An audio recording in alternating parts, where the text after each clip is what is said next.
All right, everyone, it has been a very active week, and as we get ready to head on into the last weekend of winter, spring officially starts next Friday. Excited about that. I know a lot of you are. Wanted to go back and look at how much snow we've seen across some of our mountains here.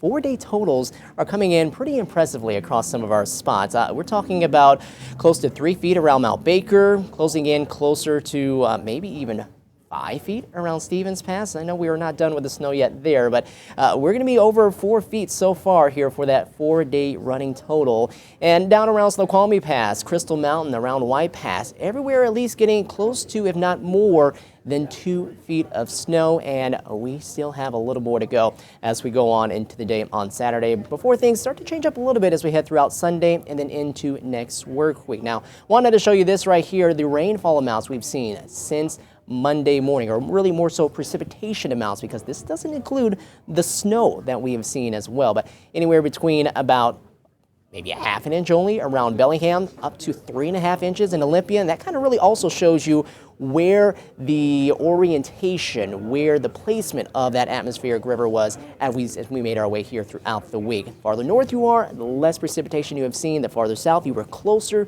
to that moisture tap of that atmospheric river, and definitely came in a lot more as far as the rainfall with that also. And wanted to also show you that yes, we are under a winter weather advisory here for our Cascade foothills around Puget Sound, from about southern half of Snohomish County down to Pierce County until 11 o'clock heading into Saturday morning. For that reason, we have extended first alert until the middle part of the day on Saturday, 11 a.m., when that advisory will end for us. And still keep an eye out for that rain and snow mix early into the day on Saturday, but should see a little more sunshine into the afternoon.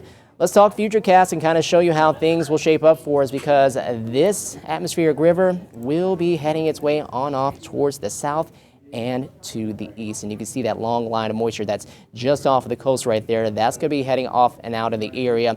Futurecast showing us how we are going to be dealing with a little more of that moderate to heavier rainfall for areas across the southern part of the state. A lot more of the moisture definitely going to be down that way, but it's also going to be warmer down there. It's a really sharp cutoff line as far as where we have the air that's supporting some of the snowfall, the wintry precipitation, as opposed to where we don't really have it in place. And it's been down in Portland earlier on Friday. They actually had temperatures in the 50s down that way, while areas here closer to Seattle were closer to that freezing point. So again, very sharp cutoff line as far as where we have the colder air and the milder air, and you can see quite the difference too between those two different air masses.